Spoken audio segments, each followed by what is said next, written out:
No questions, ask Jose. So on that then, on Wednesday, we started talking about Rome and Roman history. And on the board, I just kind of summarized everything that we went through. So if you weren't here or you don't feel like watching, video, Rome starts off just like every other settlement, every other civilization, with a village forming, and then over time that village grows and it eventually becomes a city. Unlike some of the other societies we've looked at, though, like Egypt and Mesopotamia, it does not become this giant society or this country. It remains a city-state in the very same way that the Greeks did. Okay, now it does develop its own special form of government. There is no king, there is no democracy per se, but it develops into what we call a republic, and then I just put, just the basic summary. It consisted of a Senate made up of and voted by a group of people known as the patricians, who were basically the wealthy in Roman society, and then a second body known as the assembly that was voted by and made up of a group of people known as the plebeians, who were basically just either your average Roman citizen or the poor working class. Okay, and from the Senate, 2 consuls were selected, and they were basically, if you want to use today's terms, co-presidents. All right, so they ran the republic. As Rome grows as a city, they begin conquering the rest of Italy. The majority of the tribes were either Etruscans or fellow Latins. And so, I don't like to use the word Italians because there is no Italy yet. But once they conquer Italy, remember their next greatest rival was the city of Carthage in North Africa. We talked about the Punic Wars. How many were there? 3, yes. Okay, and of course I won't get into the whole thing, but you do need to remember the 3 and some of the special highlights. Once Rome beats Carthage, okay, remember that Rome at that point begins to aggressively expand and develop a much more militaristic attitude. Even though it's still a republic, okay, they are a very military, society. Now, looking at some of the social structure, all right, remember that by this time the wealthy, the ones who make up the Senate, begin to manipulate things. They change laws, they get things to work in their favor, so that little by little, the average people begin to lose their land, they begin to lose their money. And you have to remember that in most ancient societies, and even up until 200 years ago, if you didn't own land, you didn't vote. So not only are they losing their livelihood, they're also losing their capability of trying to effect change. So the wealthy are then taking more and more and more control. So the average people turn to the military. Various generals recruit people. Basically, they now have their private armies by promising them not only money, but land. Because remember, it's not just, now I have a place to live, but now I can vote again. Of course, this leads to various years of civil war, and eventually Julius Caesar emerges victorious. He's the leader of Rome, and as he's trying to change things around, and he does make quite a few changes, Senate is unhappy, various senators assassinate him. Mahalia so accurately depicted it. Yes, they stab him in the back, all right? And so basically we see another period of civil war because his nephew / adopted son, Augustus, takes over, and not only does he exact revenge on the Senate, but then he fights, the other generals that are trying to take power now that Caesar is gone. And so at the end of it all, Augustus becomes emperor. And so here now is about 750 years of Roman history, going from a republic to an empire, okay? Once Augustus takes over, he's known as Caesar Augustus, we enter a period known as Pax Romana.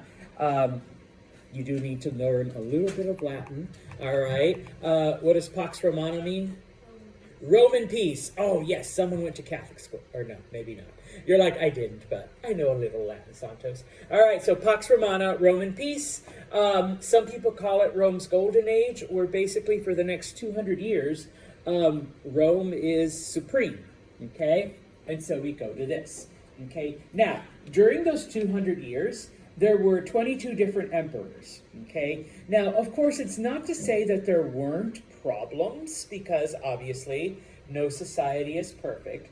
And in this case, out of those 22 emperors, it's kind of interesting, 15 were either assassinated or committed suicide, okay?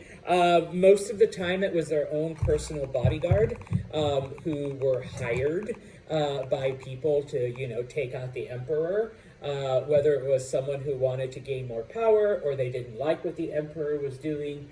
And so we begin to see changes socially once again through those 200 years, okay? Number one, obviously, since we're having members of the guard helping or being complicit in the assassination of emperors, now we are changing things so that when you join the army, it is a lifetime commitment, okay? You join for life. So it's not like before when the Republic was first founded, where you join for just like 2 or 3 years, or after the Republic conquered Carthage, where you're drafted for 10 years, okay? Now when you join for life, okay? That is your complete profession, okay? And of course, to try to, stop, people from killing the emperor, you have to swear allegiance to him, all right? So you're not vowing to protect Rome anymore, you're vowing to protect the emperor, okay? And you're at his discretion, okay? Now, because Caesar Augustus got rid, of the Republic, okay, you kind of have to rebuild because, one person can't literally do everything. And so we begin to see then the restructuring of Roman government. Number one of the first things that Caesar does is he divides Rome into 40 provinces, okay? Very similar to what Darius does, okay? Each province is ruled over by a governor, okay? That governor is appointed directly by the emperor, okay? Now, each governor had the freedom and the liberty to do whatever they wanted in their province. They set laws, obviously they had to keep in line with what Rome was telling them to do, but they set laws, they set punishments, they set up, if they wanted to only have like 3 advisors, great. If they needed, people to do everything and they needed a group of 500 people, great. All right, so they could set up the government how they wanted. The only person they answered to was the emperor, okay? Now, because most of these people were Roman and they were coming from Rome, all right, and I promise, if you haven't finished all this, I'll come right back, okay?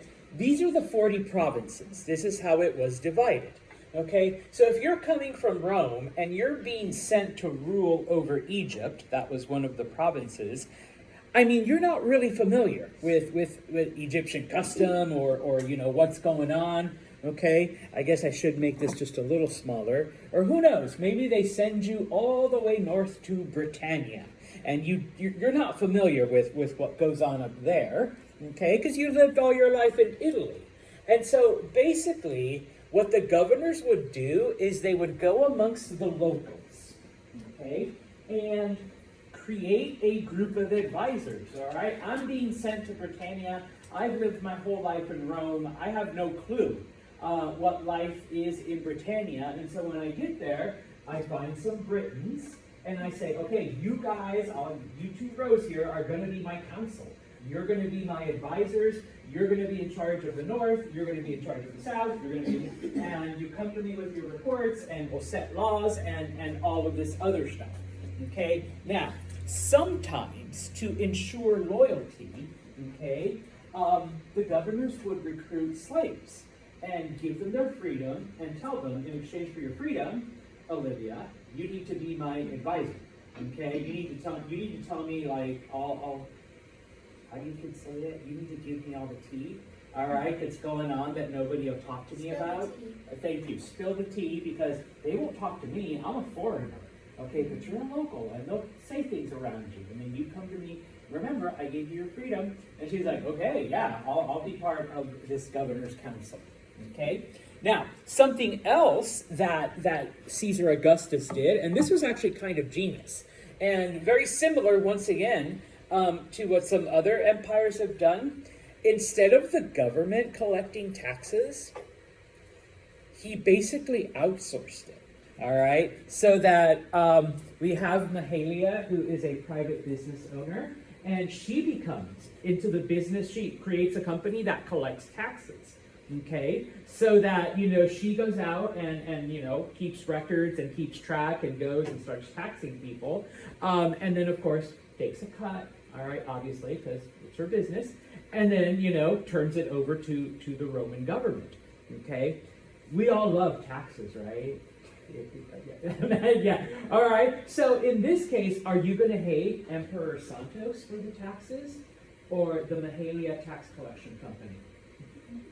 Yes, okay, so it's kind of like we're still getting our money, but the people hate the tax company. They don't hate me, all right? So it's kind of like an ingenious move, all right? But, all right, I've got my provinces taken care of. I got my tax collection taken care of, okay? And so, like I said, these are the 40 provinces that Rome was divided into. Now, some of them obviously just took the names of the area. So, you know, Egyptus became, you know, because of Egypt. All right, Judea, it was already called Judea under the Persians, so it just kept its name. Other areas that the Romans gave a name to is like the name that it now carries. And so sometimes I tell people, okay, yeah, what does Britannia become? All right, yeah, it becomes Britain. What does Belgica become? Belgium, all right? So many times we've just taken the old Roman names and, you know, made them modern. Okay, and while there is no country called Dalmatia, the area here is still known as Dalmatia. It's the Dalmatian coast, all right, type of thing, and so on.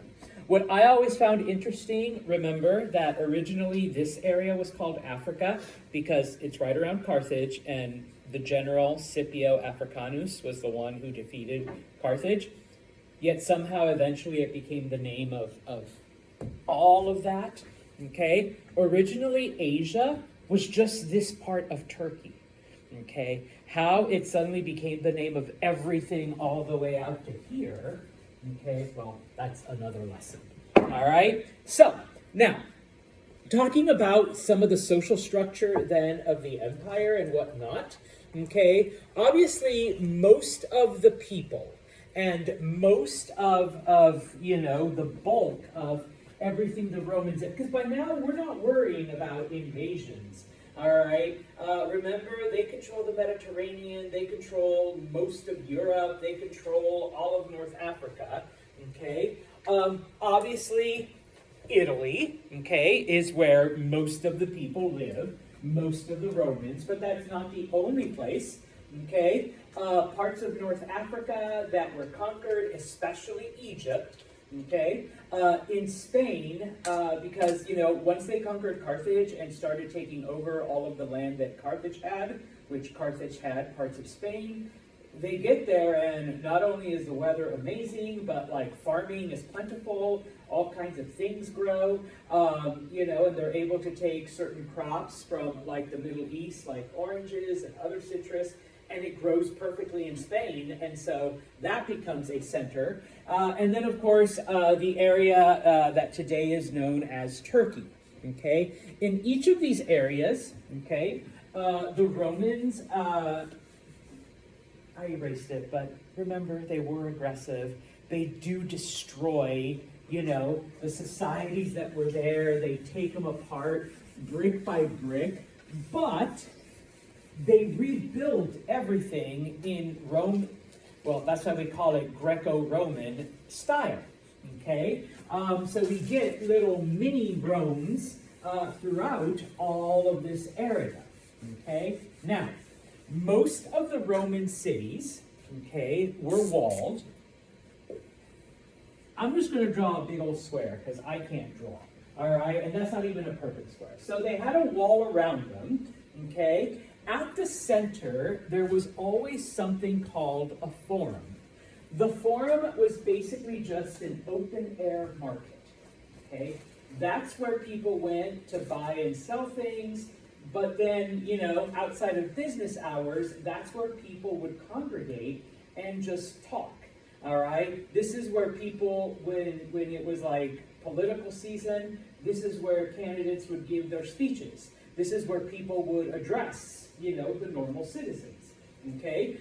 So obviously it's at the center of the city so that everyone can get there and, vote and do their thing and buy their groceries and listen to whatever and be entertained, okay? All of the streets in Roman cities were at right angles. I'll explain why before class ends. Okay, so they were all designed in a certain way, okay? A couple of other things, all right?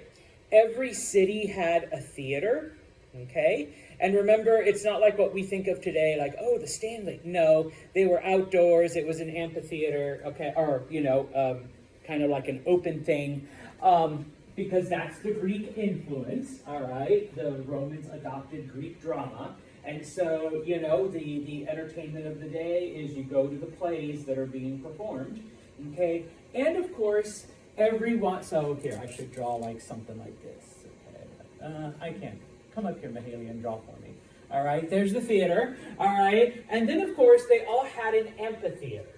If you don't know what that is, the Colosseum is an example of an amphitheater, okay? If you want to call it a stadium, all right, whatever.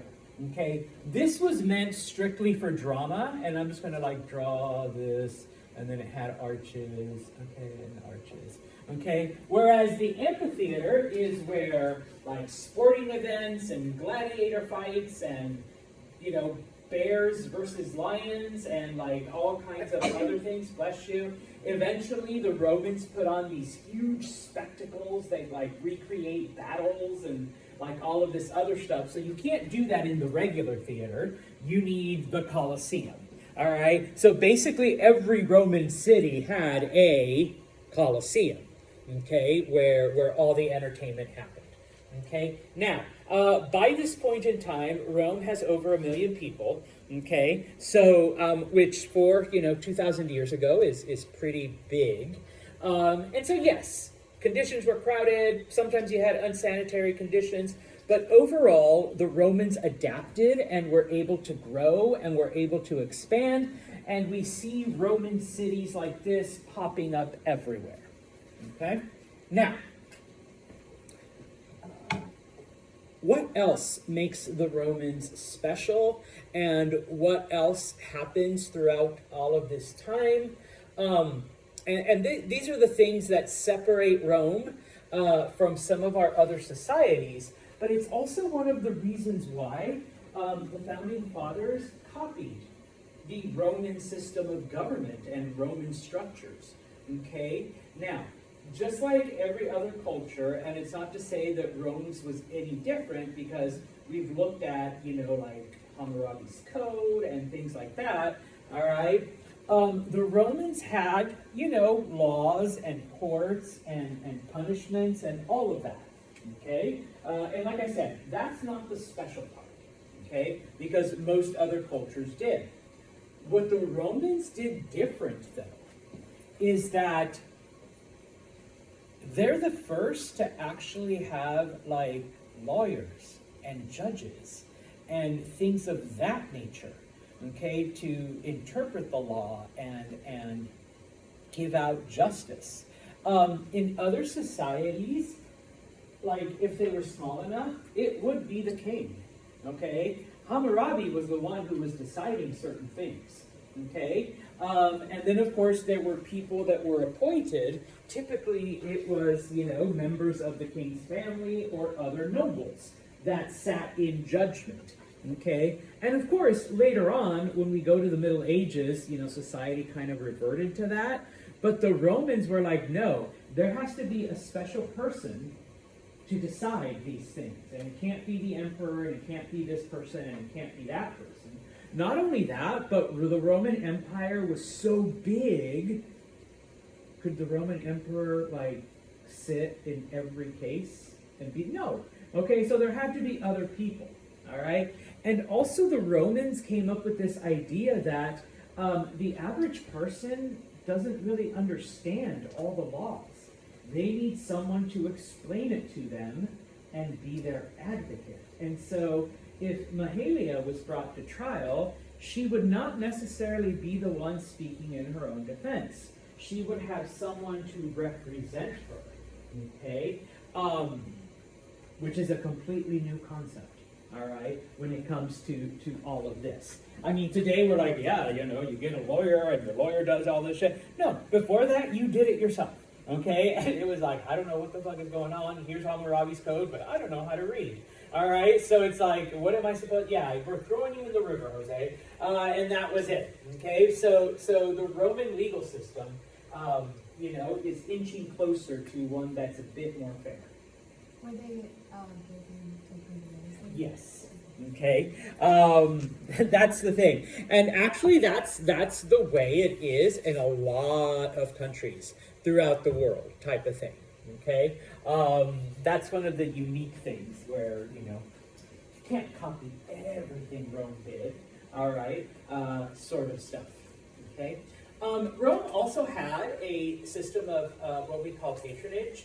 And this was once the empire was established, because obviously, and I'm sorry I erased it all, obviously what brought down the republic was the fact that there was these wealthy people and they were using their wealth and influence and control of the Senate to create laws to make the poor poorer and take away their stuff. And by doing that, that led to all of these civil wars and the rise of Caesar and all of this other stuff. So that our empire isn't overthrown again, okay? In this case, Rome develops this system where if you are wealthy, if you are rich, one of your social responsibilities is to take someone who is poor and mentor them and help them and, either financially support them or give them advice or help them with connections and introductions to people.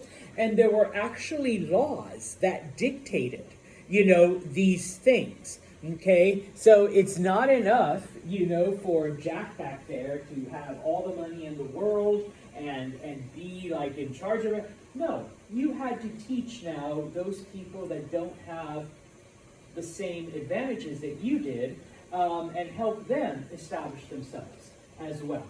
Okay, and so there were certain rules that dictated that relationship, and it wasn't just one way. Okay, if you were the dependent, if you were the poor person that's now being mentored and helped by this wealthy, elite, powerful person, then you kind of had a responsibility to put some effort into it and learn what you could from this person and be appreciative of the connections that you came up with. Okay? Now, probably the most unique thing that Rome came up with is the concept of citizenship. Before this time, if you were Assyrian, you were Assyrian. And if you were conquered by the Assyrians, then you were slaves and you were conquered by them. And you're the people under the yoke of Ashur.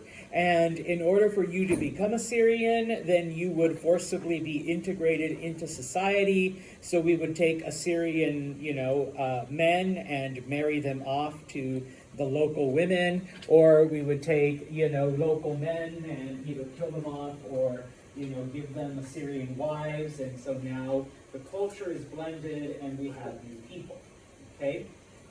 The Romans were like, no. Okay? I mean, we'll still do that, obviously can't stop people from marrying each other and doing all this other stuff and intermixing so that eventually like the two bloodlines become one. But okay, when we conquer you, we are going to give you the opportunity to become the same as every other Roman person. Okay? We are going to give you that privilege, all right? So even though, Juliana here is Greek, let's say, okay, you can be Greek, right? All right. But now that we've conquered Greece, Juliana, if you pledge loyalty to the Roman government, we're going to look at you and say, yeah, you're Roman too. All right? Now, what were some of the privileges that came with accepting this? Okay? In today's time, go to 2024, what is the biggest privilege of becoming an American citizen? Still the B word. Vote. You get to vote. Okay? And that was also. Okay? Obviously, if you met the requirements, okay, you had to own enough property. Sorry, ladies, you had to be a man. All right. So we're going to let you decide, some of the things. But some of the other stuff, okay, if you were a Roman citizen, I'm sorry, not free abuse, free from. You were free from abuse. Roman soldiers and Roman authorities, if you violated laws, and pardon my Latin, they could beat the shit out of you right there. They could just torture you, whatever. Remember, not innocent, guilty until proven innocent type of thing. So they could punish you on the spot. If you were a citizen, all you had to do was declare, I'm a citizen, and they had to stop. Okay? Okay, as a citizen, one of your privileges was, you have to go through the legal system before we can beat the shit out of you. Okay? If you're a foreigner, then boom. Okay? If you were convicted of a crime, you said they still arrest you, they still take you, you still have all of this.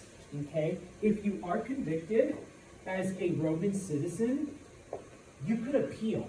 All right? Non-citizens couldn't. All right? So Juliana says, I am not going to be a Roman citizen. She's arrested, she's tried, she's convicted. That's it. It's over. She spends the rest of her life in prison. Okay? If she had been a citizen, though, she says, I don't like that. I appeal that decision.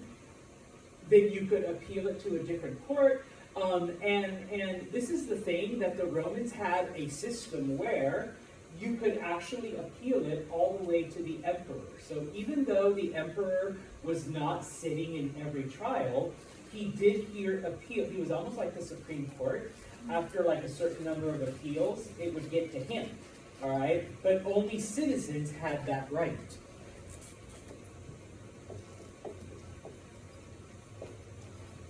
You could travel wherever you wanted to go without permission. Okay? If you were a non-citizen, because obviously, we've conquered your area. All right, let's go back. And let's say you're Galatian. Okay? Well, then you better stay in Galatia. All right? You don't get to go anywhere else without written permission of the governor of Galatia. And let's say you wanted to travel to Asia, the written permission of the governor of Asia that says, yes, Tori is allowed to leave Galatia and go to Asia for a week because she's going to, go to the beach over here. But then after a week, you have to go back and you have to have that consent. If you're a Roman citizen, you go anywhere. Okay?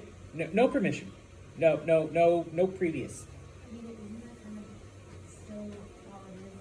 If you go out of the country, nothing is from you can only stay there for a certain number of Yeah. years and lose your citizenship. Yeah. So even today, as Americans, you can stay, for now it's just 60 days, I think, and then you have to leave. And FYI, starting next year, all Americans need visas to go to Europe. We didn't before. Yeah, the European Union passed that. That's good. We suck. I think you also need a visa to go to Asia. Yeah, Yeah. yeah. I know I spent 6 months in Vietnam, and yes, I had to go to the Vietnamese embassy and get a special permit, and stay on the 6 months. Blah, blah, blah. So yes. Okay, so yes, the privilege of citizenship is like I don't need permission to go from here to New Jersey. All right, type of thing. So within America, type of thing, it's all good. All right. So, and then later on, okay, I'm going to put this up, but later on, okay, when the empire was beginning to collapse, they added to these privileges. All right, Roman citizens got free stuff. Okay, you got free oil, free bread, and free entertainment. Now, when I mean, yes. Are we gonna have to know these guys for our next class, the stuff that's written and not on there? This stuff, definitely. That stuff, okay. Okay? This stuff is like just Santos being Santos. Alright? What do I mean by oil? Because people didn't they didn't get cars or anything. Olive oil? Yes. Okay? Olive oil. They used it for light. Okay? Because you had these little lamps with oil and you'd light it and that would be like, your light. So you get free electricity. Okay? Free light. Okay? Bread. If you were a Roman citizen, you could just go to the bread dispensary and you're a citizen, you got free bread, free food. Okay? Not everything, but you got free bread. And entertainment, you could go into the Colosseum and go watch whatever you want. Okay? If you were a non-citizen, you had to pay. All right? Now, this happens later on, like I said, when the empire started to collapse. It was a way to keep the citizens happy and distracted from the fact that the empire was a shit show. Okay? Because, hell, someone pays my bills, especially my electric bill, I'm happy. Someone gives me free food, oh hell yeah, especially free coffee, yeah, I'm really happy. All right? Someone gives me season tickets to whatever sporting event I want. I'm totally, I'm not paying attention that, the government's corrupt or that, the empire's collapsing. Kiara's obviously like, yeah, me too. Yeah, give me tickets to the Bills. Hell, I'd be happy if they paid for my MLB.com subscription. And, there you go. I wouldn't criticize anyone.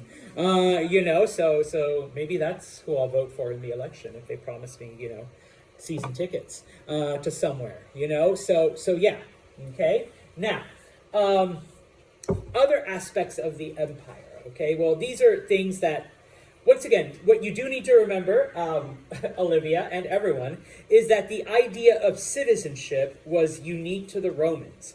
They were the first to come up with it, and as Tori mentioned and gave examples, now, like every country, if you're not a citizen, you don't get to go in. You need special permission. You need, all this other stuff, okay? You can't vote. You can't do all of those things, all right? Now, as the empire expanded, okay, obviously, people are successful, people are doing different things, and depending on which part of the empire you're in, okay, because most of the Roman Empire is in fact in tropical, warmer regions, okay, Africa, Spain, and France, and I mean outside of Italy, okay, Africa, Spain, and France are the primary agricultural areas for the empire. Now, when I mean Africa, yes, part of it is in North Africa, but the majority of it is in Egypt, okay? Those become the primary, like I said, agricultural regions. Now, because of the growth and because the empire was so big, and because they did adopt a lot of Greek tradition, you do need chattel slavery. And so, yes, the Roman Empire had numerous slaves, and many of them now are strictly working on farms because you need people to do all of this, okay? And in fact, we see the beginning of what we call plantation agriculture because remember, and I've said this a few times, most people throughout history become farmers not because they love farming, but because that's how they're going to eat. And, their purpose in farming is do not starve. Okay? Well, the Romans now we see are making, a business almost of these giant farms because, maybe I do love grapes. Okay? So I'm going to have nothing but grapes. Okay? But what am I really going to use all those grapes for? Yes, we can use it as money. We can trade it. Did you say something? Yeah, you can say the W word. Wine, yes. And then that we sell and trade and we make money. Okay, I mean, grapes are good. People love to eat grapes, but these are the Romans. They love to drink wine. So I'm not doing it because like I'm gonna be like shit-faced all the time. You know, yeah, I got my own grapes. I can make my own wine. I'm a seller. Okay, I'm gonna make money off of that. Okay, and so Romans begin to publish little manuals on like, hey, you want to get started with your own winery? This is what you got to do. Lots of land, lots of slaves, lots of grapes.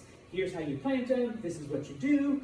Okay, and so in many of these areas, okay, we see wheat farmers, people doing olives. Some people, go with cattle or other animals for like meat and wool and milk.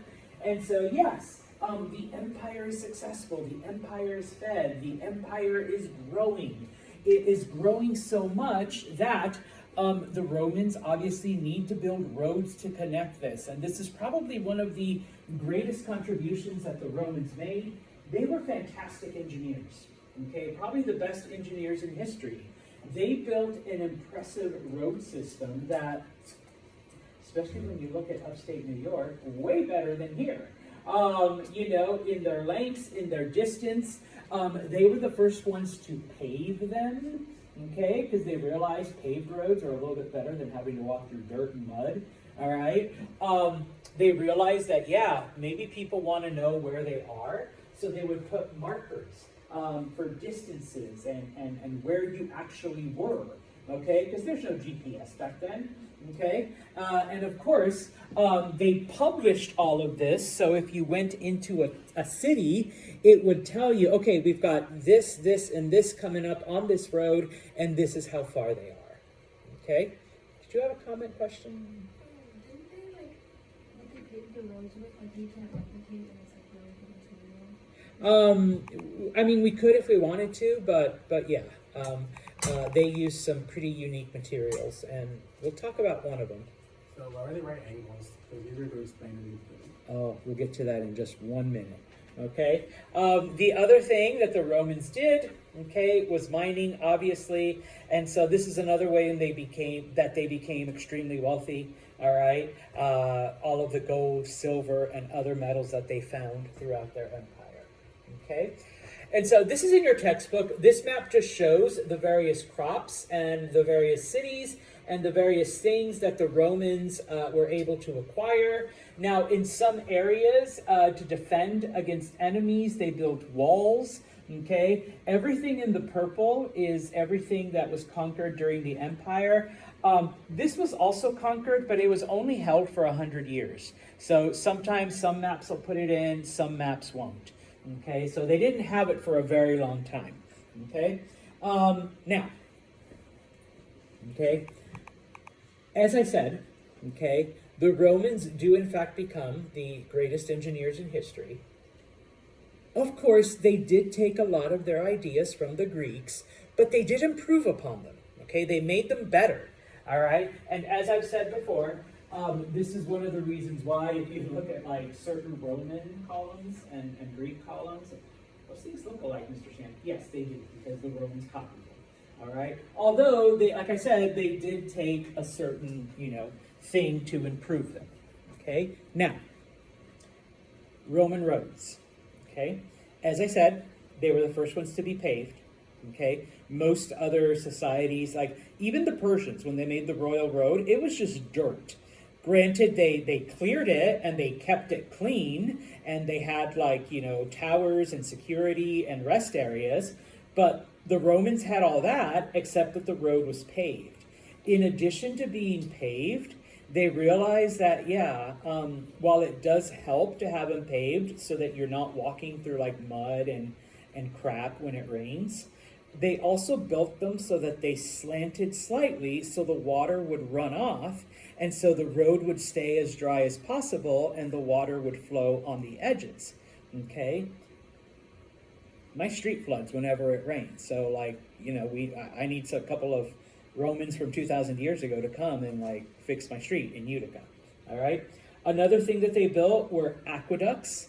And once again, it was the Persians that first, kind of came up with this idea of taking water from where it is to where it's needed. Okay, the Romans did that too, except much bigger, much longer distances than the Persians ever did. Okay, and they did it via aqueducts. Okay, the other thing that the Romans did was they built pools under their cities, especially Rome, so that the aqueducts would bring this into these underground holding tanks. And when the water was needed, it would be brought up via fountains. The wealthy had running water 2,000 years ago. Okay, just the wealthy though, not the plebeians. Okay, so yeah. Okay, finally, the Romans, even though they borrowed this from the Greeks, they perfected the construction of the arch. Okay, so that they built it in a way so that it was held together, and when they put the keystone, which is the top stone, they did it so that it exerted equal weight on either side, and so the arch would stay up on its own. All right, there was like nothing, like no supports, there was like no mortar to keep it together, it was just up. And some of those last, you can still see the ruins 2,000 years later. Okay, finally, and I think this is what you were thinking of, Kiara, the Romans invented modern concrete. Okay, they were the ones, all right? In almost 2,000 years, we haven't found anything better. All right. Okay. Now they make fast-drying concrete. All right. But other than that, and yes, if we were to use the original materials that the Romans used, we can't, because we can't replicate that. So today we use slightly different materials that give us the same effect. And like I said, there's actually like fast-drying concrete where they throw in a couple of other chemicals. But the basic formula, 2,000 years ago. All right. That's where it came up with.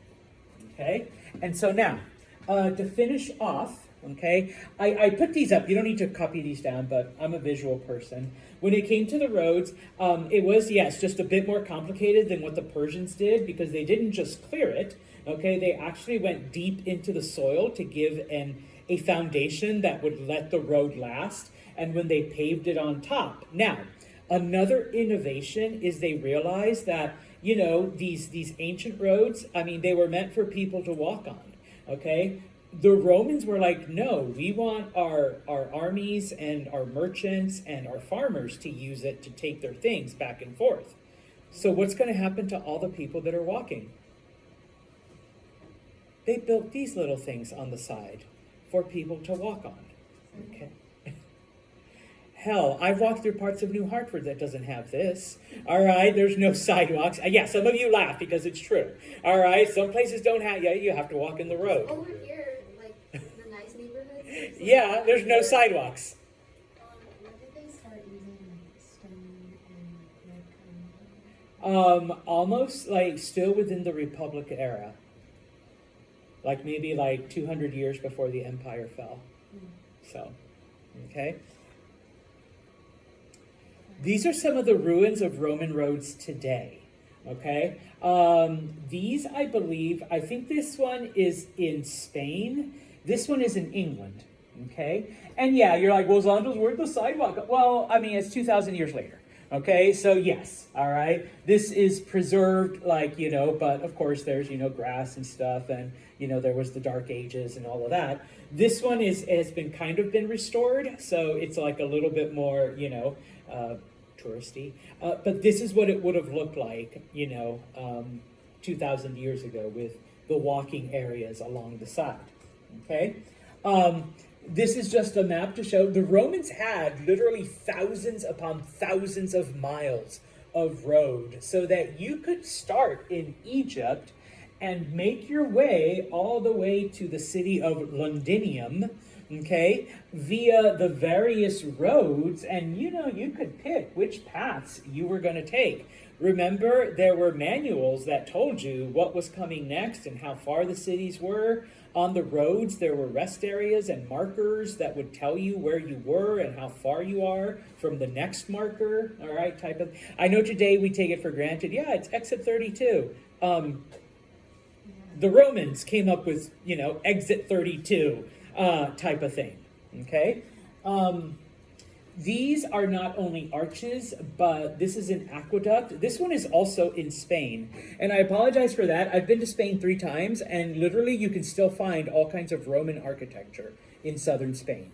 It's been very well preserved. Some of the stuff that's in Italy, no offense, Italians, it was torn down. There's been World War II and all that shit. So, there's less stuff in this condition, okay? And just the example of exactly how they built the arches, and probably, where we see it the most, this is the Colosseum.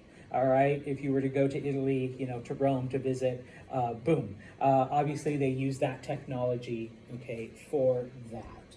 Okay, so I want to show you some clips because I promised you stuff.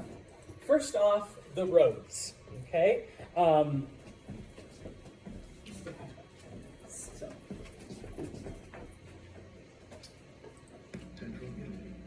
Its engineers will learn to develop a transportation infrastructure that will connect. In antiquity, there were basically 2 modes of transportation. There was transportation through the countryside, either on horseback, but probably walking or in carts, or